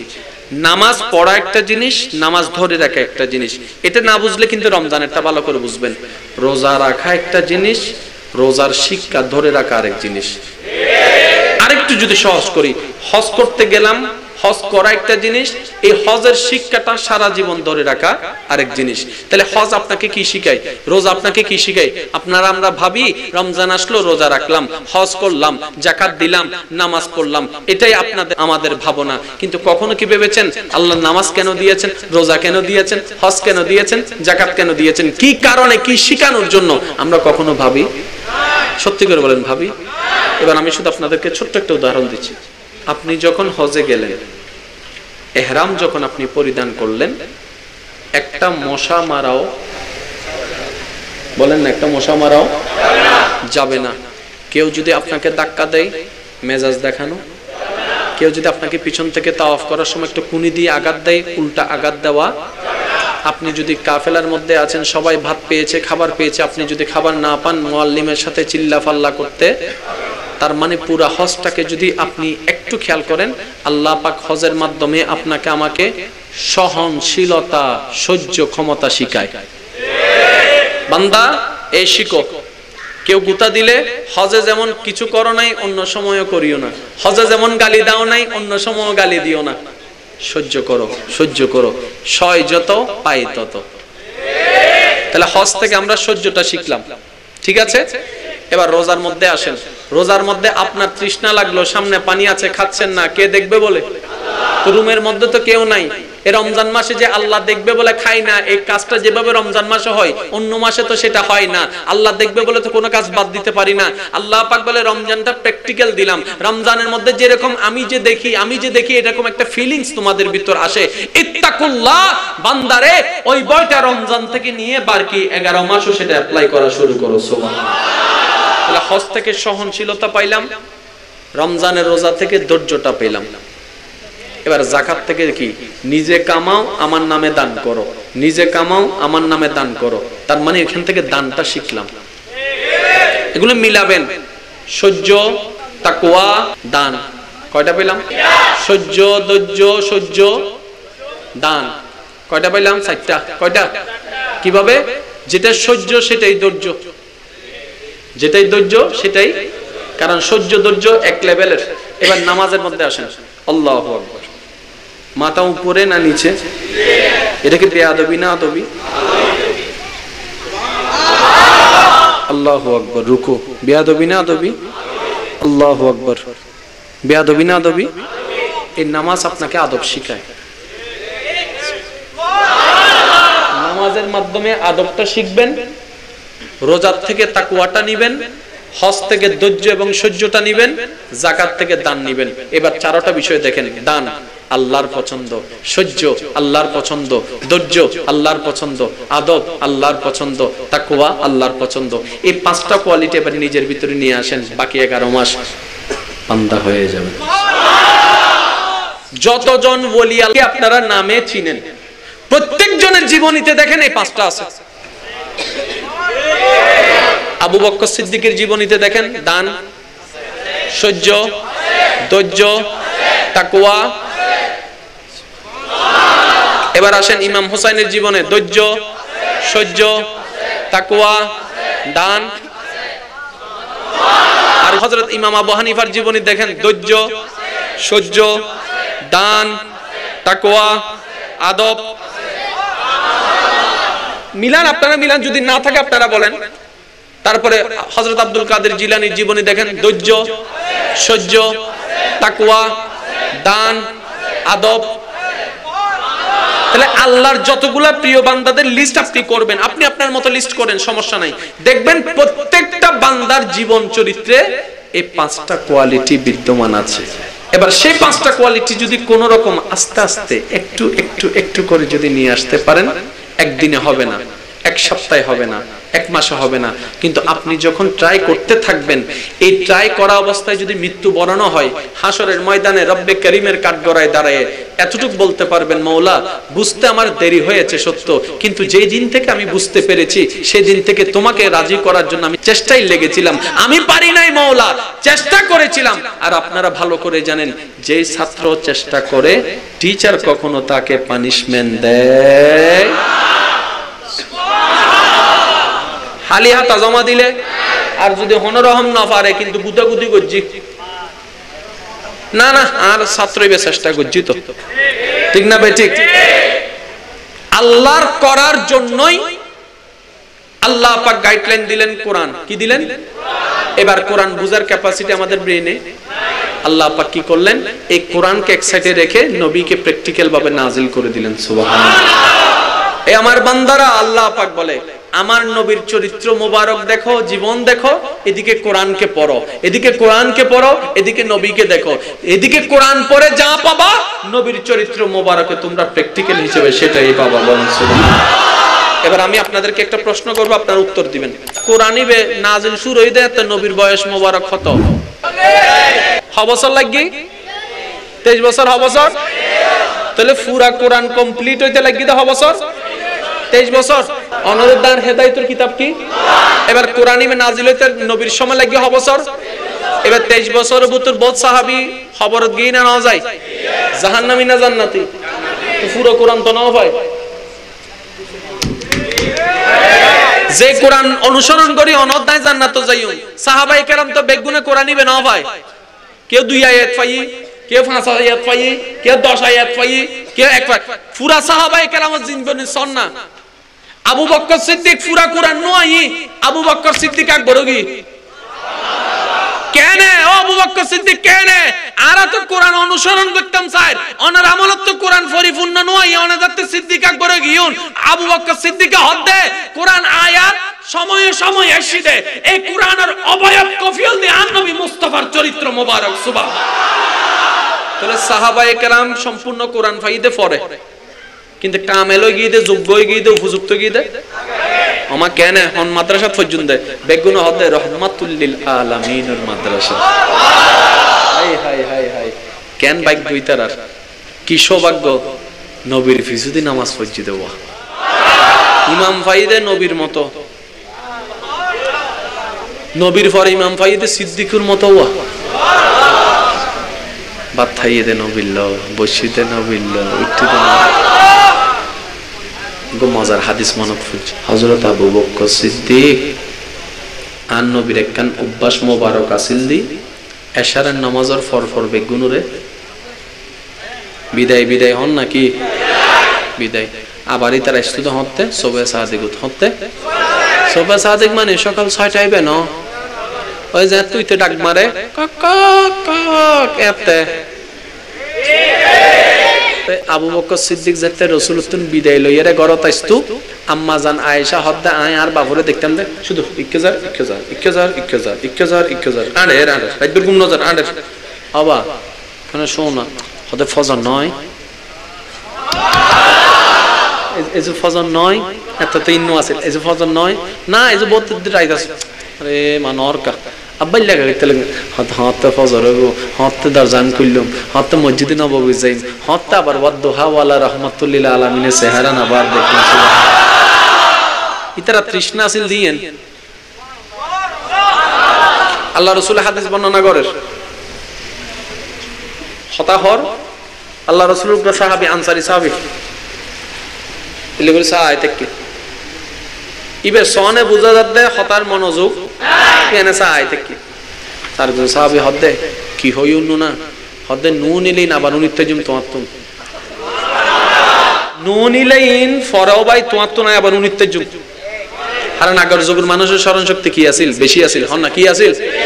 হত তাহারা হটিয়া দিয়ে তখন নোটপ্যাড নো আছিল, মোবাইলের হনে কিছু নো আছিল। এই তোরা অমুক সালতে এত টিয়া দিলাম দেন ওমা কেন মনত আছে ঠিক না ভাই? ঠিক নুন ইলিন তোয়াত্তু নুন ইত্তজুম কিন্তু জিয়ান সাইতে কি এন্তা সাইতে তেনা তাহলে সাইবালে বেশি নবীর মিকে সাইতে তো কি ভাগ্য কি শোক আর নবী যেদিনে দুনিয়াতে ইন্তেকাল হই সারিবিকে যেতে খবর ছড়াই গিয়ে নবীর ইন্তেকালের খবর সব জায়গায় যখন ছড়াই গেছে মদিনার আনাচে কানাচে, তখন আল্লাহ রাসূলের একজন সাহাবা মাঠে কাজ করছিলেন, ক্ষেতের কাজ। যখন ওনার কান পর্যন্ত খবরটা আসছে সাথে সাথে উনি রব্বে করিমের দরবারে ফরিয়াদ করলেন, আল্লাহুম্মা ইজহাব বাসারি, আল্লাহ আমাকে তুমি অন্ধ বানায় দাও। যখন শুনছে নবী রাহমাতুল লিল আলামিন দুনিয়া থেকে বিদায় নিয়েছেন জাহেরান ভাবে, উনি সাথে সাথে দোয়া করলেন, আল্লাহ আমাকে অন্ধ বানায় দাও, অন্ধ বানায় দাও। এবার বিবেক প্রশ্ন করে, অন্ধ হতে চাও কেন? ঈমান উত্তর দেয়, এই চোখটাকে আমি সাজিয়েছি নবী রাহমাতুল লিল আলামিনের চেহারা দেখার জন্য, এই চোখটাকে আমি সাজিয়েছি নবীর মুস্কি হাসিটা দেখার জন্য, এই চোখটাকে আমি সাজিয়েছি নবীর কদমগুলোকে গণার জন্য, এই চোখটাকে আমি সাজিয়েছি নবীর পিছন থেকে তাকানোর জন্য, এই চোখটাকে আমি সাজিয়েছি নবীর বসাটা দেখার জন্য, এই চোখটাকে সাজিয়েছি নবীর ইমামতিটা দেখার জন্য। আজকে যদি আমি সেই নবীকে দেখতে না পারি, আমার এই চোখ দিয়ে কিচ্ছু দেখার আমার স্বাদ নাই, স্বাদ মিটে গেছে নবীকে দেখে, ইচ্ছা মিটে গেছে নবীকে দেখে, নতুন কোনো চাওয়ার নাই। আমি অন্ধই হয়ে থাকি, অন্ধই হয়ে থাকি, অন্ধই হয়ে থাকি। দোয়া করলেন, সাথে সাথে কবুল। হাদিসে পাকে এসেছে উনি ইন্তেকাল পর্যন্ত অন্ধই ছিলেন, কিন্তু আল্লাহর কুদরত এমন ভাবে ওনাকে সাহায্য করেছেন, অন্ধ হলেও উনি সচক্ষে মানুষওয়ালার চাইতে আরো ভালো বুঝতেন, আরো ভালো দেখতেন। বলেন সুবহানাল্লাহ। এবার বাস্তবতায় আসেন, যারা অন্ধ আছে দেখবেন আপনাদের এলাকায়, তারা কিন্তু একা হাঁটতে পারে। কিরে মামু আড়াত দেখে নে, হতে তোরা চোখ দিয়ে যে দুধ দেহস আর আহল দি তার চাইতে বেশি দেখি। যারা অন্ধ তাদের একটু পাওয়ারটা বেশি, একটু খেয়াল করবেন না। তুই জব দে না, কিরে ওয়া ফিজুদি চোখ ধোয়া আছে নাকি তোমার দেখিলে কেন? হতে তোর আওয়াজ শুনি বুঝিতে যাবে তুই। যখন একদিকে কমাই দেয় আরেকদিকে, একদিকে কমাই দিলে আরেকদিকে বাড়াই দেয়। সেজন্য আল্লাহ কখনো কাউকে কম দেয় না, যার যদ্দুর দরকার আল্লাহ পাক তাকে ততটুক দান করে। বলেন সুবহানাল্লাহ। আল্লাহ পাক বলছেন, বান্দার ঠেকাই পড়ে আসলে আমি রহমত করি, কিন্তু আমি বেশি খুশি হই যখন আমার বান্দার কোনো ঠেকা থাকে না, সে নিজে থেকেই আমাকে স্মরণ করে, নিজে থেকেই আমাকে ডাকতে থাকে, নিজে থেকেই আমাকে ভালোবাসতে থাকে, নিজে থেকেই আমার কাছে চাইতে থাকে, নিজে থেকেই আমার কাছে যখন স্যালেন্ডার করতে থাকে, আমি রব ওই বান্দার উপর বেশি খুশি হয়ে যাই। তাই তো 5 ওয়াক্ত ফরজ নামাজ আমার আদেশের কারণে আমার বান্দা দাঁড়িয়ে যায়। ব্যবসাকে পিছনে রেখে, চাকরিকে পিছনে রেখে, রান্নাঘরকে পিছনে রেখে, শত ব্যস্ততার মধ্যে আমার বান্দা 5 ওয়াক্তে 5 বার ওয়াক্তে ওয়াক্তে আমার ডাকে সাড়া দিয়ে নামাজে দাঁড়িয়ে যাচ্ছে। কেউ মসজিদে, কেউ যায় নামাজে, কেউ ঘরের মধ্যে, কেউ ব্যবসার মধ্যে, কেউ অফিসের মধ্যে, কেউ ফ্লাইটের মধ্যে, কেউ জাহাজের মধ্যে, কেউ নৌকার মধ্যে, কেউ গাড়ির মধ্যে। আমার বান্দা শত ব্যস্ততার মধ্যে শুধু আমার আদেশটা পালন করার জন্য 5 ওয়াক্তে 5 বার শত ব্যস্ততার মধ্যে আমাকে ভালোবেসে, আমাকে হাজিরা দেওয়ার জন্য, আমার দরবারে হাজিরা দেওয়ার জন্য, আমাকে খুশি করার জন্য আমার বান্দা নামাজ পড়তে থাকে।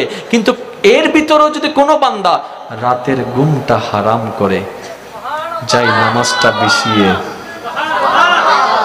চুপি চুপি সবাই ঘুম তাহাজ্জুদের জন্য দাঁড়িয়ে যায়, আমি রব তখন আরো বেশি খুশি হয়ে যাচ্ছে। কেন? আমি আমার বান্দাকে বলিনি, সে নিজে থেকে এসেছে। আমি আমার বান্দাকে বলেছি, বান্দা ঘুমাও। বান্দা দাঁড়ায় গেল জামাতে নামাজে, বান্দা তো ঘুমাই না, দাঁড়িয়ে আছে। বান্দা বলে যে আল্লাহ তোমারে চাই, তোমার রহমত চাই। রব বলে যে এই জিনিসটাই তো আমার ভালো লাগে, যেটা নিজে থেকে বান্দা আমার জন্য করে। সুবহানাল্লাহ। একটু দেখেন, এখানে কঠিন কিছুই নাই। মনে রাখবেন ভাইয়েরা, সব কিছুর মূলে হচ্ছে কে? আল্লাহ। তো যেখানে মূলটা আপনার আল্লাহ, আগে থেকে ওটা ওনাকে ধরে বসে থাকেন না। ওয়াতাসিমু বিহাবলিল্লাহ। সুবহানাল্লাহ।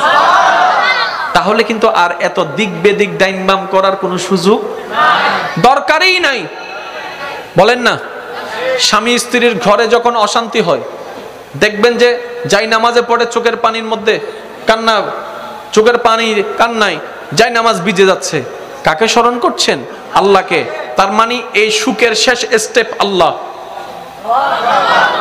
জোরে বলতে হবে সুবহানাল্লাহ। সুখের শেষ স্টেপ আল্লাহ, শান্তির শেষ স্টেপ আল্লাহ, অর্থের শেষ স্টেপ আল্লাহ, শক্তির শেষ স্টেপ আল্লাহ, ক্ষমতার শেষ স্টেপ আল্লাহ। আর সেই আল্লাহ বলছেন, বান্দা আমি তোর আছি তো, তুই শুধু আমার হয়ে যা। তুই শুধু আমার হয়ে যা, আমি রব তোর হয়ে যাব। আর আমি রব যেই দিন যেই মুহূর্তে তোর হয়ে যাব, সৃষ্টি জগৎ তোর আর খোঁজা লাগবে না। সৃষ্টি জগৎ তোর পিছনে পিছনে চলতে থাকবে, তোকে খুশি করার চেষ্টা করবে। সুবহানাল্লাহ। এই জিনিসগুলো যদি বুঝতে পারে, আপনি যে পজিশনে থাকেন না কেন, ইমানটাকে যদি মোকাম্মেল কমপ্লিট রেখে আপনি আমলগুলোর দিকে যদি একটু বুঝে কাজ করতে পারেন, কঠিন পথ সহজ হয়ে যাবে। বলেন না সুবহানাল্লাহ। যে আল্লাহ রয় আল্লাহ তার রয়, আল্লাহ যা রয় বেগিন তার রয়, আসমান তার, জমিন তার। জোরে এন্ডে সহ্য করিবার কিছু নাই, বুঝিত ফেললে বেগিন বেগিনের মূল্য হন এ হতাম মন তাইবে ও মাইকুর আওয়াজ দুজার বেগিনের মূল্য হন। হ্যাঁ তুই আইল দি কিচ্ছু ন, মূলে আল্লাহ। এ মাহফিলের মূল মসজিদ দিয়ে মসজিদ দিয়ে আনার মূল, মসজিদ টিয়া দিয়ে দে টিয়া দেওয়ানোর মূল, মসজিদের মিদি সাজাই দিয়ে আনার মূল, ভাত খাবে তাহলে কিন্তু মানুষের ফিরি ফিরি আনার মূল। বেগিনের মূল তো আল্লাহ না, কিছু নাই আল্লাহ ছাড়া। মাথা না বাজে বেগিন আল্লাহর, আল্লাহ বানর এবার বুঝছেন না। ওই মঈনুদ্দিন চিশতি এক গলাসের ভিতরে পানি বেগিন কেনে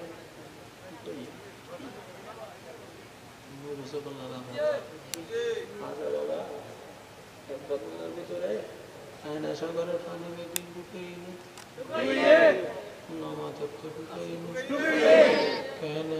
ইবে ঢুকাই গেছে না, ইবে উবের গিয়ে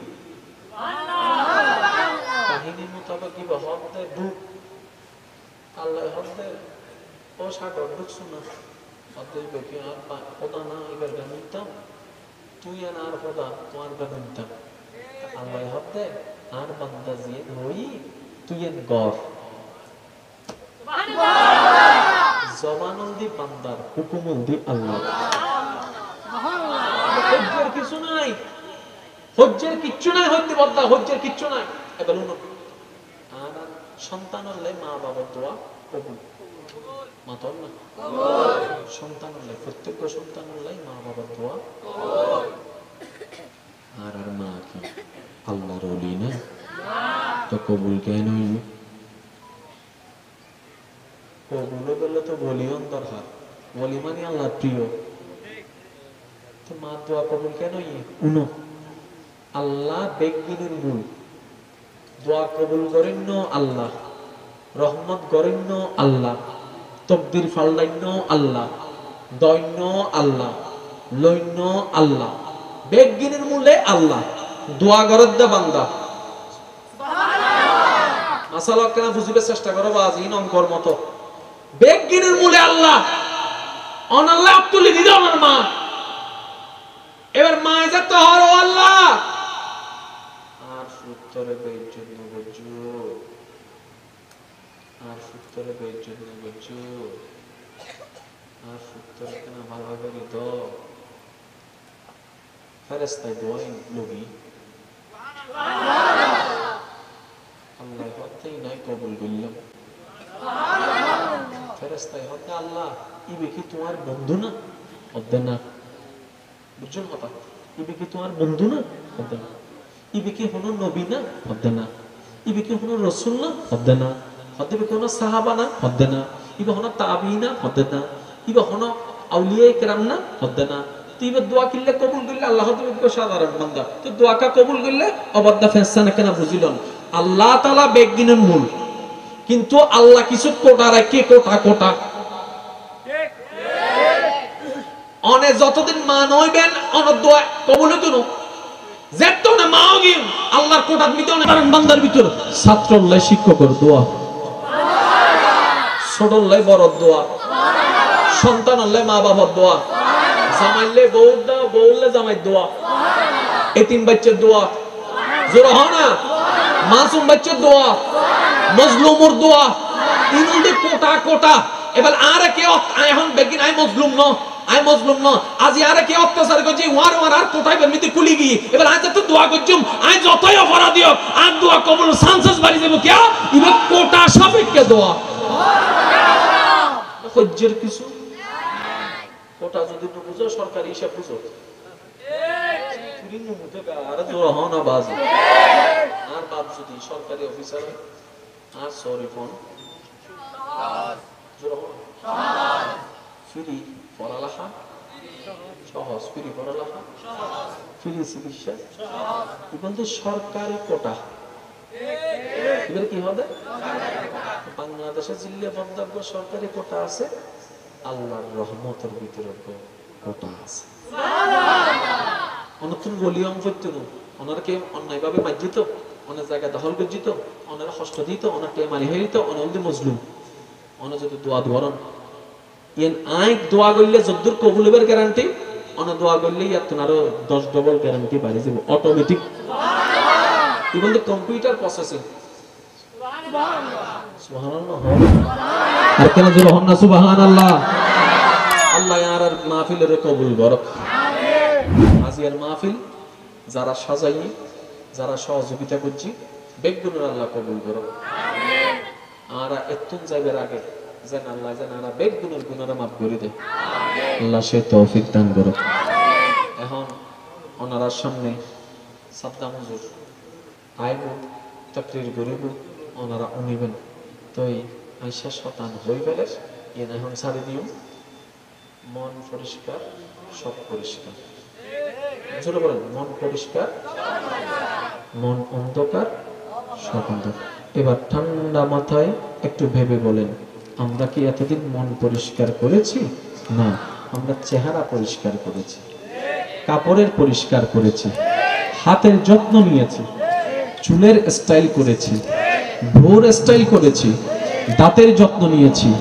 রব বললে আমি তো তোমার সেদিকে তাকাই না যেদিকে তুমি যত্ন নিচ্ছ, আমি রব তো তোমার অন্তরটা দেখি। মনে রাখবেন ভাইয়েরা, যার অন্তর যত বেশি প্রেমময় পবিত্র হবে, তার ইবাদত তত নূর হয়ে যাবে। সুবহানাল্লাহ। সেজন্য আমি প্রায় সময় একটু কথা বলি, আমাদের রব বড় দয়াবান। বান্দার উচিত নিজের জীবন, কল্পনা, স্বপ্ন, চাওয়া পাওয়ার ঊর্ধ্বে বান্দা হিসেবে রবকে ভালোবাসা, উম্মত হিসেবে নবী রাহমাতুল লিল আলামিনকে ভালোবাসা। ওই আল্লাহ এবং রাসূলের ভালোবাসার সামনে দ্বিতীয় আর কোনো ভালোবাসার অবস্থান। এই বান্দা যদি এইভাবে চলতে পারে, তার কবরটাও আলোকিত হয়ে যাবে, হাসরটাও সুন্দর হয়ে যাবে। চিৎকার দিয়ে বলেন না সুবহানাল্লাহ।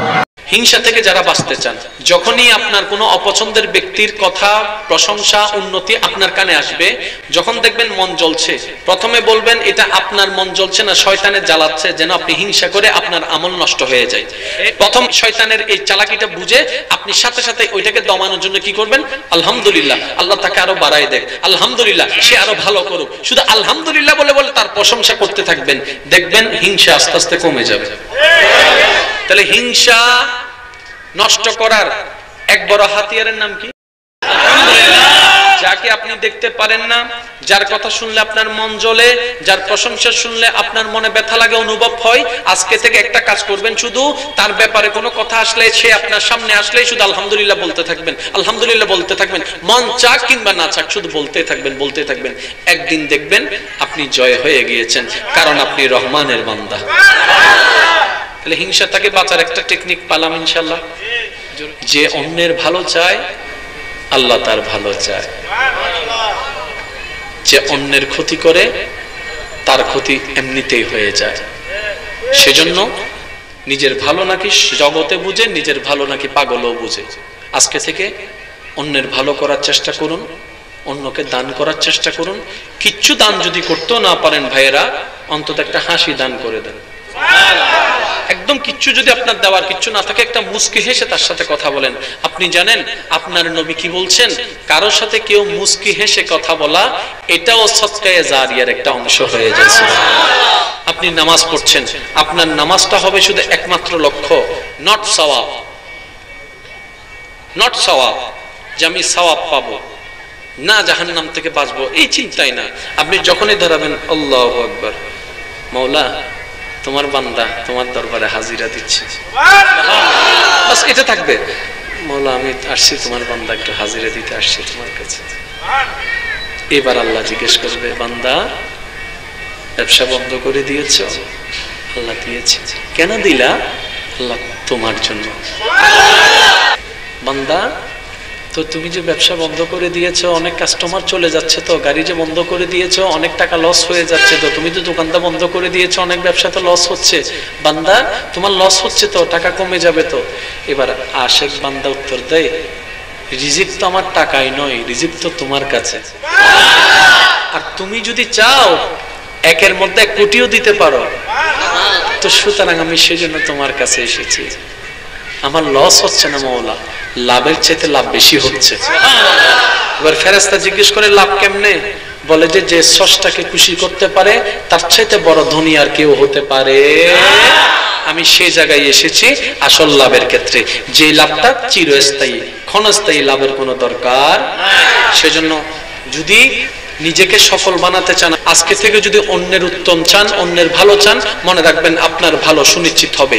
আর কেউ যদি আপনার উপর জুলুম করে, আপনার সম্পদ মেরে খেয়ে ফেলে, আপনার নামে বদনাম করে, খবরদার, রিয়েক্ট করার কোনো দরকার নাই। শুধু মনে মনে বলবেন, আল্লাহ তোমার বান্দার হিসাব তোমার উপর ছেড়ে দিলাম। আর কিচ্ছু করার আপনার লাগবে না। শুধু সুপ্রিম কোর্ট একটা শুধু আপিল করে দিবেন, সুপ্রিম কোর্ট একটা নোটিশ করে দিবেন, সুপ্রিম কোর্ট একটা দরখাস্ত করে দিবেন, আল্লাহ তুমি দেখো। আল্লাহ যখন দেখা শুরু করবে, আজকের একটা কথা বলি, আজকে তার দেখতেই মনে হচ্ছে অর্থনৈতিকভাবে খুব গরিব। তো প্রশ্ন করলাম কি অবস্থা, বলে যে কিছু সাহায্যের জন্য আসছে, কিন্তু শরীরে টলিলে বলতেছে মোটামুটি তবস তবস আছে। আমি জিজ্ঞেস করলাম আগে কি করতেন? এক সময় আমার কোটি টাকা ছিল, এক সময় আমার কোটি টাকা ছিল।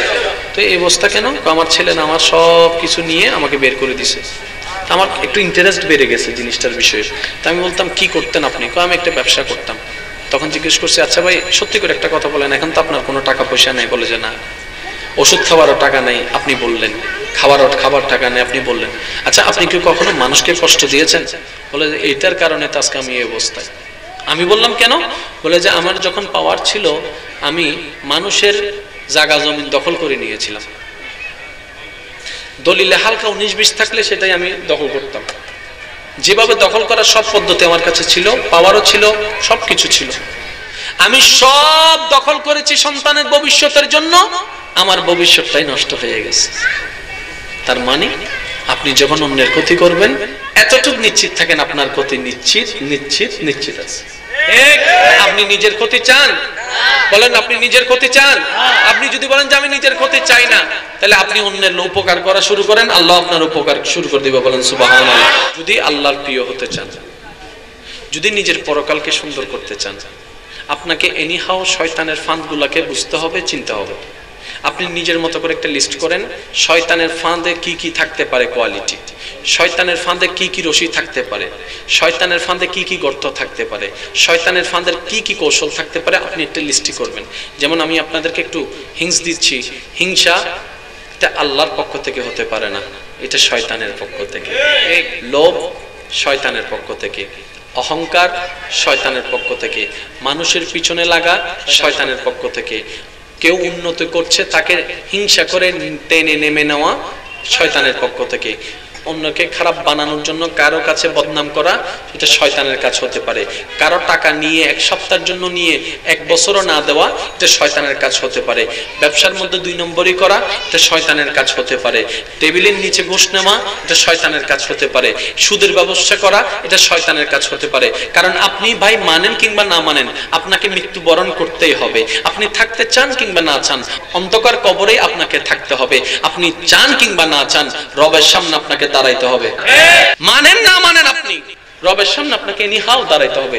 কোন মুখ নিয়ে দাঁড়াবেন? চালাক বান্দা কারা জানেন? যারা সাময়িকটা না নিয়ে চিরস্থায়ীটা নেয়।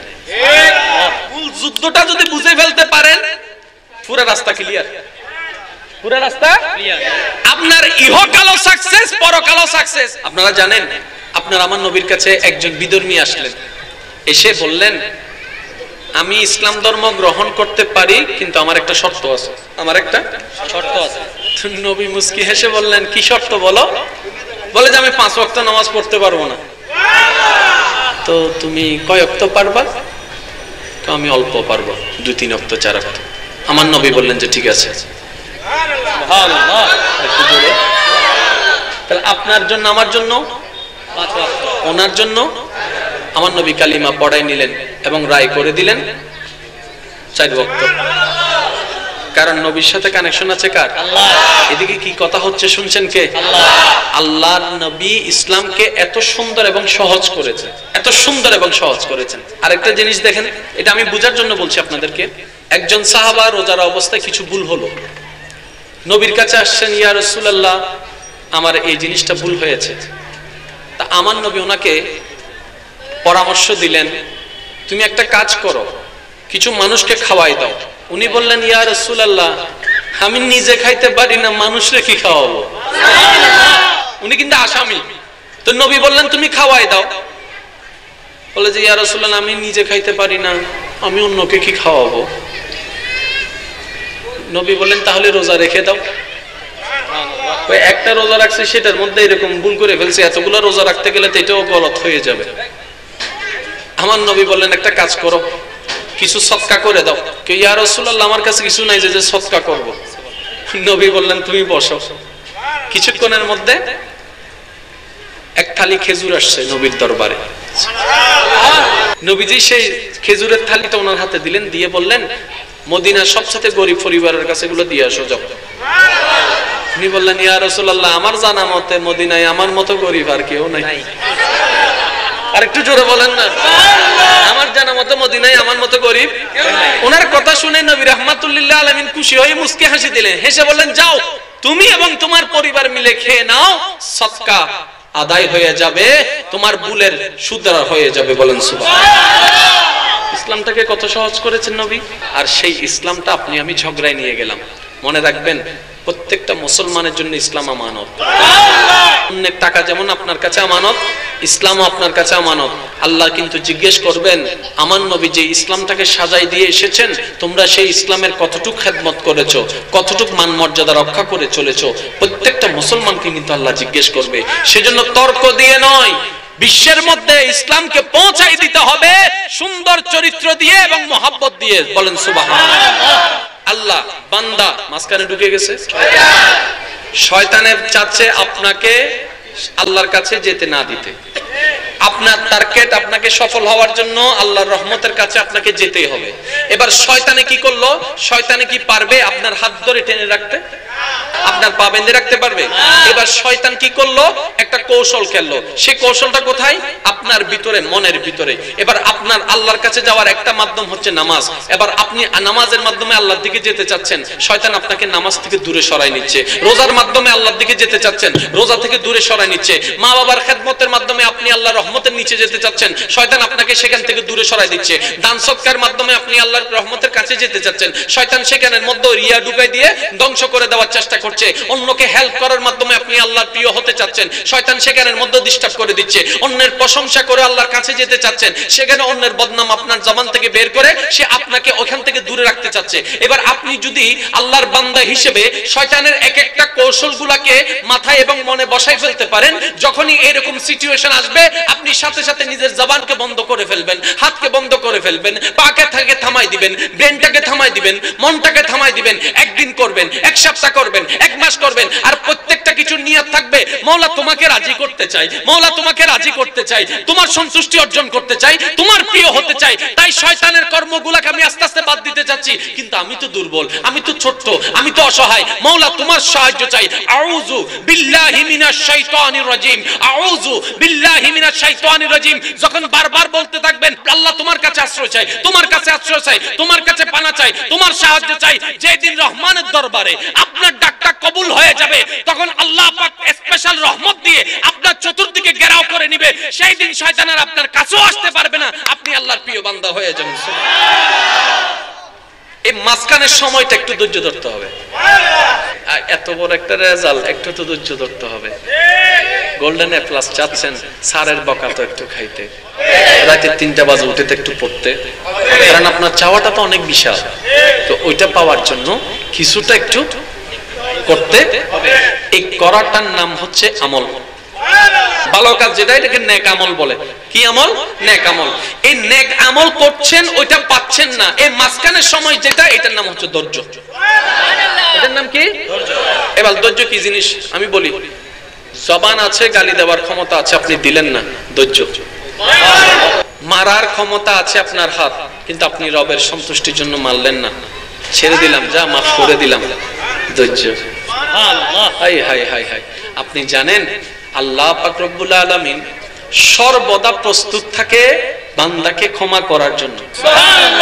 রব্বে করিম সর্বদা প্রস্তুত থাকে বান্দাকে মাফ করার জন্য। আল্লাহ শুধু তাকায় থাকে কখন আমার বান্দা মাফটা চাইবে,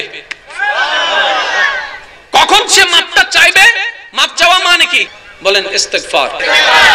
মাফ চাওয়াটা কি? এখন ইংরেজিতে আসেন সরি। সরিটা কি? আমি তার সামনে নিজেকে ছোট বানালাম, আমি তার সামনে নিজেকে অনুশোচনায় আনলাম, না আসলে আমার কাজটা ঠিক হয় নাই, আই এম সরি। যে সরি বলে তার আওয়াজ কি এরকম থাকে? I am sorry. এটা কি সরি লেভেলে যাবে? যদিও সরিটা আছে কিন্তু এটা সরি লেভেলে যাবে, কারণ সরিটা যে লেভেলের, যে শব্দের, যে কথা, আপনার ভয়েসটা থাকতে হবে তেমন, আপনার চেহারা থাকতে হবে। আপনি যদি বলেন আই এম সরি, হবে? চেহারায় সেটা প্রকাশ থাকতে হবে, জবানে সেটার প্রকাশ থাকতে হবে, বাহির থেকে সেটার প্রকাশ থাকতে হবে, হাতের সেটা প্রকাশ থাকতে হবে, মনের মধ্যে সেটার প্রকাশ থাকতে হবে, অনুশোচনা সেটা আনতে হবে। এবার আপনি করে ফেলছেন জেনা, আপনি করে ফেলছেন বন্ধু বান্ধবী মিলে একটা অপকর্ম, আপনি করে ফেলছেন কোনো নেশা, আপনি করে ফেলছেন কোনো সুদ, আপনি করে ফেলছেন কোনো ঘুষ, আপনি করে ফেলছেন কোনো অন্যায়, আপনি করে ফেলছেন কোনো একটা কাজ যেটা করে আপনি গুনাহ করেছেন, আল্লাহকে কষ্ট দিয়েছেন, আল্লাহকে নারাজ করেছেন। এবার এত বছর পর আপনার মনের মধ্যে একটা অনুশোচনার বোধ জাগলো, আপনি শুধু মন থেকে বলবেন আল্লাহ মাফ করে দাও না, আল্লাহ মাফ করে দাও না, আমি চেষ্টা করব ভবিষ্যতে আমি এইরকম কাজ আর করব না। আপনি শুধু নরম সুরে একবার বলবেন।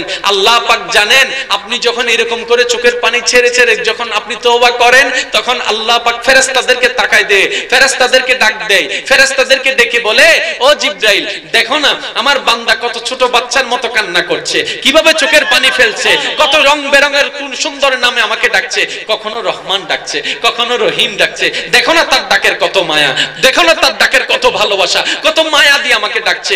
ও ফেরেশতা জিবরাইল তোমার কোনো গুনাহ নাই সেটা আমি জানি, কিন্তু কখনো আমার এই গুনাহগার বান্দার মতো করে কখনো আমাকে ডেকেছো, এত ভালোবেসে কখনো ডেকেছো, আমি আল্লাহর সন্তুষ্টি পাওয়ার জন্য কখনো দুই ফোঁটা চোখের পানি তোমরা ফেরেশতারা ফেলেছো? ফেরেশতারা বলে যে আল্লাহ আমাদের গুনাহও নাই, কান্না করারও তো কোনো দরকার নাই।